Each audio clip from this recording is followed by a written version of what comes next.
सर्व शिवभक्तांना या व्हिडिओत गुरुराज शिवाचार्य महाराज यांचं भव्य प्रवचन बघायला भेटणार आहे।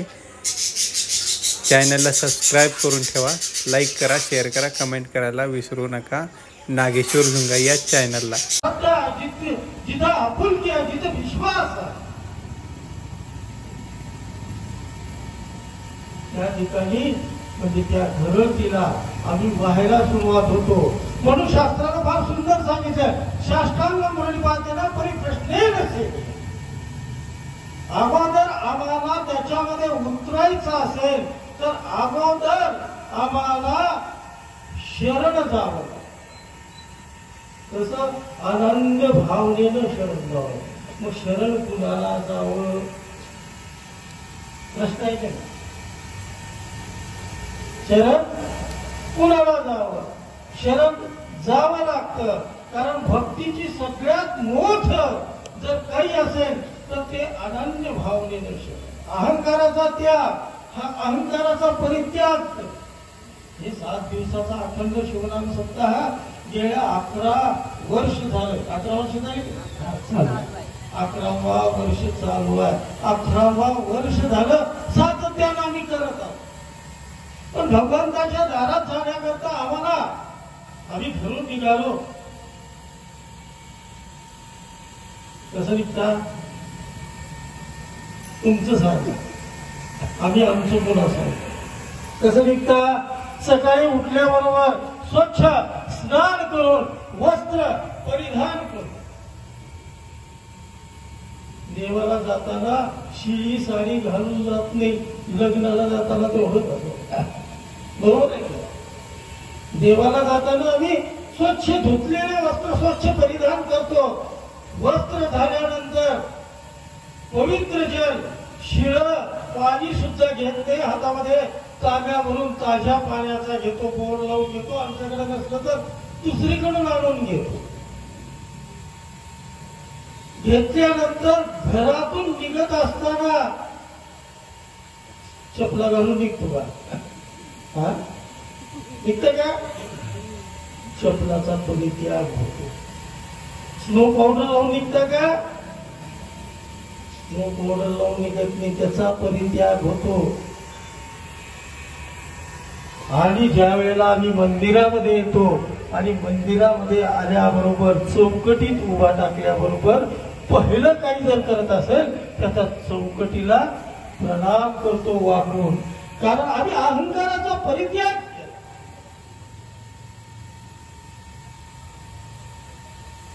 मग हे सगळं करायचं कशासाठी? शरण जायचं कशासाठी? शरणालो देवा संसाराच्या भेने कैलासीचे केले नावा तुझे। मग कैलासीचं केलं म्हणते का? काय कैलासीचं केलं? मेल्यावर काय हो, कोण बघणार हा? मेल्यावर बघणार का तुम्ही? मग कैलास कुठं आहे आणि त्याचं केलं काय? त्या कैलासाचं वैभव म्हणजे आमच्या संसाराचं, आमच्या घरादाराचं, लेकराबाळाचं, आमच्या गावाचं, आमच्या परिसराचं, आमच्या तालुक्याचं, आमच्या शहराचं, आमच्या राष्ट्राचं वैभव। मी सुखी झालो की माझ्या घरचा, माझ्या कुटुंबातला व्यक्ती सुखी होतो ना नाही?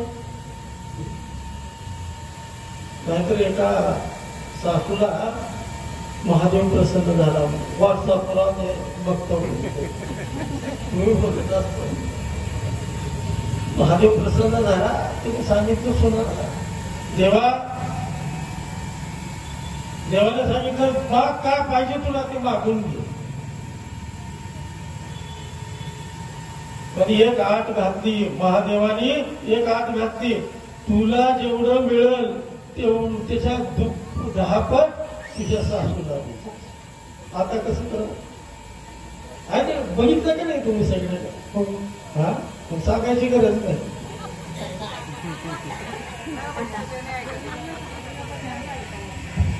मग पहिल्या सुरू सांगितलं मला 1 करोड रुपये दे, देवाने 1 करोड रुपये सुनाला दिले, 10 करोड सासूला. पुन्हा काहीतरी मागितलं आणि शेवटी काय मागितलं, मला एक बारीक अटॅक येऊन दे. सासूला 10 पट अटॅक आला, मरून गेली बिचारी. आमची मागण्याची पद्धत. मग कुणाला शरण जायचं आम्ही? हा विनोदाचा भाग सोडा, आपण शरण कुणाला जायचं?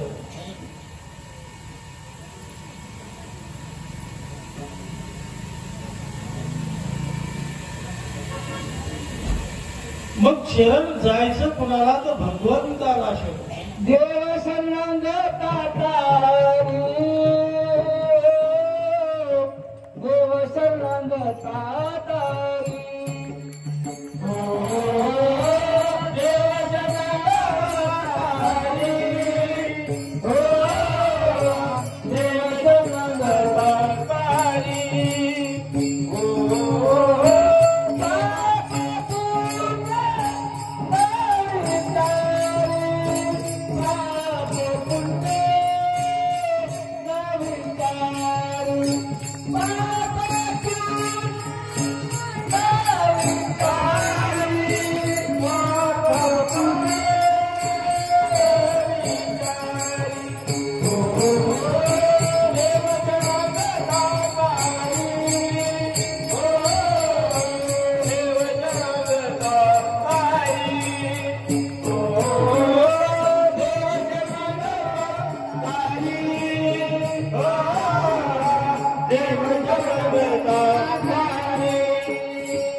तोपर्यंत तो आमच्यावर कृपा दृष्टी ठेवत नाही. कारण भाव ही भगवान योगिनो मोक्ष कांक्ष. देव कसा कसा पारायण वाजता की नाही? 11 वर्ष झालं चालू आहे की नाही? 11 वर्ष झालं न चुकता बसणारा कोण आहे? हात वर करावं. न चुकता 11 वर्ष आजपर्यंत सप्ताह चालू झाला, पारायणाला न बस 1 वर्ष चुकले. 1 वर्षाचा कोण असा, पण 10 वर्षाचा सांगा. आम्ही भक्तिभावाचे पाहुणे, भक्ती नावरती शाने, जे भक्ती भगवंताला भक्तप्रिय आहे. भगवंताला जर कोणी प्रिय असेल तर तो भक्त प्रिय आहे. आणि तो भक्त ज्या वेळेला सर्व अहंकाराचा परित्याग करून त्याला शरण जाईल. भगवान कृष्णाला भगवद्गीतेमध्ये फार सुंदर वाटतं. सर्व धर्म परित्याज्य माम एकम शरणम. सगळं काही सोडून दे आणि अनन्य भावनेनं माझं स्मरण कर. अहो, आम्हाला योग करणं होतं का? साधना करणं होतं? जंगलामध्ये जाऊन बसतो होतं? तपश्चर्या योग कठीण न साधे संसारी राहून, जया कारणी शिवा विवन योग सिद्धी होय. ज्याच्यामुळे आम्हाला सहज सिद्धी प्राप्त होते ते साधन म्हणजे भक्तीचं साधन. आणि त्या संत महात्म्यांनी तुमच्या आमच्या सगळ्यांच्या संबंध जीवनाचा विचार करून आम्हाला सांगितलं, ठासून सांगितलं. सुखी हा संसार दुःखी आता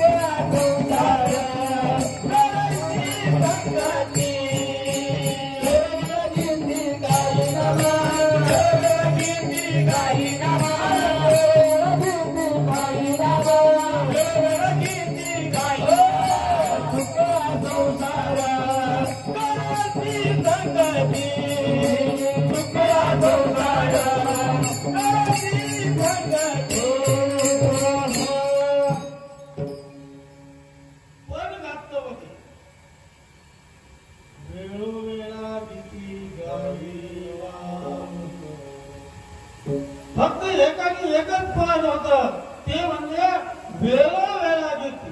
तर आम्ही तसे आहोत का? बसवांनाचे वडील ज्या वेळेला देवाची पूजा करत बसलेले होते, अनेक देव देवालयावर एवढे मोठे देव ठेवलेले होते. मलई, मसोबा, विठ्ठल, अमुक तमुक जे काही असते आहेत की नाही, नरशा असेल, वीरभद्र आहेत, त्याच्यानंतर फलानी देवी आहे, विस्तारा देव आहे. एक नाही आमच्याकडं देवाला एवढा मोठा. आणि ज्या वेळेला आम्हाला लग्नाला जायचं असतं त्यावेळेला ते देवाची अवस्था.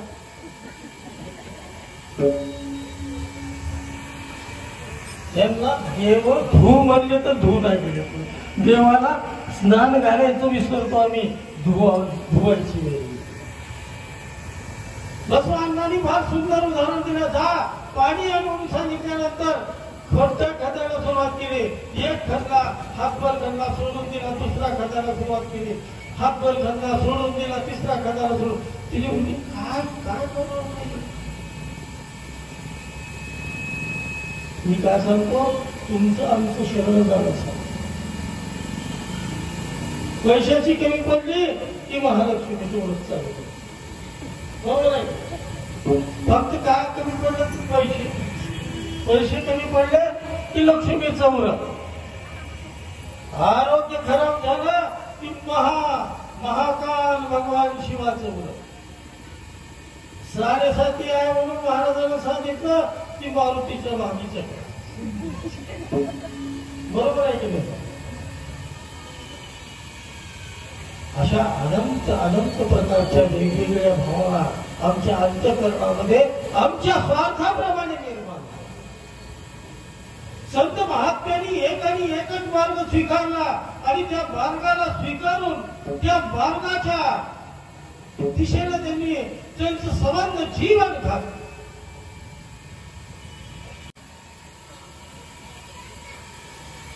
आणि तो आम्ही स्वीकार केला फक्त आमच्या कामापुरता.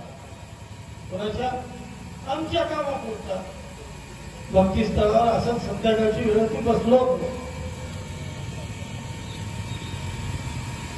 मुखेडकडली एक आजी म्हातारी,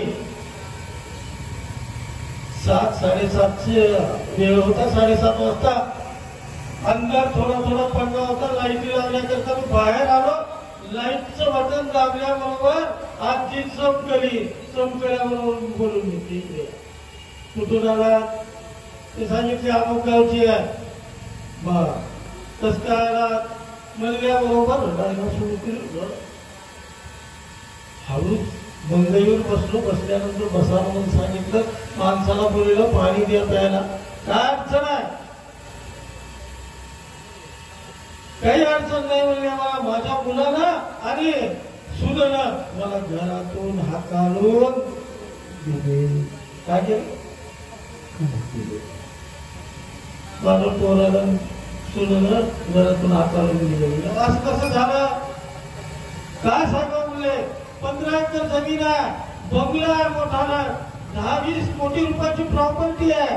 हे सगळे माझ्या नावावर होत होती. माझा पोरगा आहे म्हणून मी त्याच्या नावावर कर बाबा, माझ्या नावावर नको सांगितलं.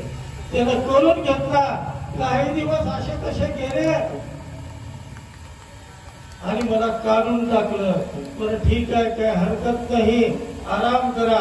नाही तुम्हाला माझं काम करावं लागेल. म्हणून ते काय करायचं सांगा. आमचा मुलगा आणि सून दोघही आप्पाचे कट्टर भक्त आहेत. काय? कट्टर भक्त. आणि त्या दोघही आप्पाचे कट्टर भक्त आहेत म्हणून तुमच्याकडे आले. तुम्ही काही करा, त्याला उद्या बोलून घ्या आणि सांगा आईला घेऊन.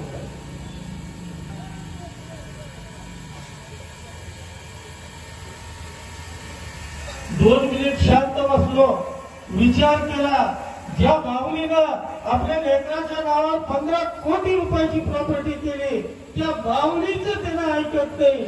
आपण तर नुसतं भस्म लावायला शिकवलं. आप्पाचं कसं ऐकेल? बरोबर आहे.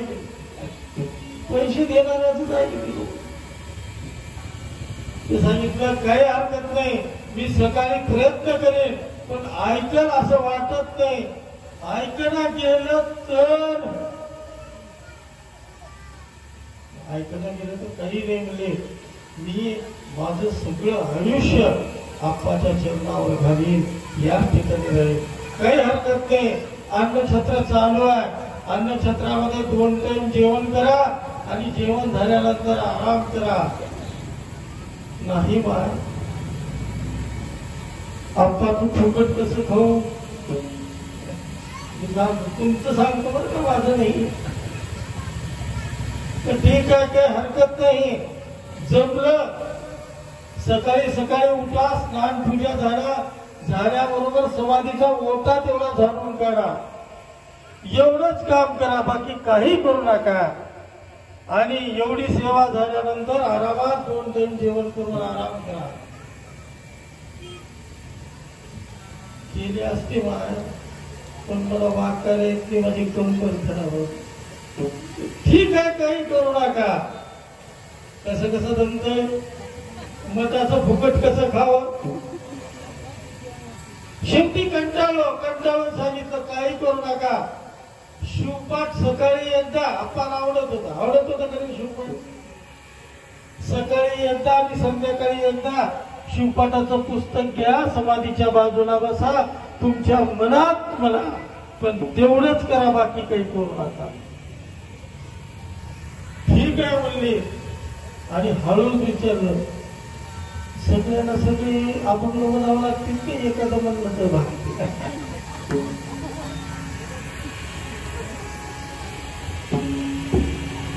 एक म्हणा, काही हरकत नाही. मग 2दा म्हणायचे म्हणजे सकाळी एकदाच म्हणलं तर भागतंय का नाही? बोलूच नका. नाही माय, आप्पा तू फुकट कसं खावं? आम्ही आमचे रस्ते हुडकत असतो. दिवस निघाला, सकाळचा दिवस उजळल्यानंतर रामबाप्पा मला बोलून घेतलं, सांगितलं आजीची व्यवस्था करा, चावत नाही, एखादी भाकरी मऊ करून खाऊ घाल. 6 वाजले संध्याकाळच्या कार्यक्रमावरून परत आलो. परत आल्याबरोबर आजीनं सगळं सामान उचलली आणि निघाली. कुठं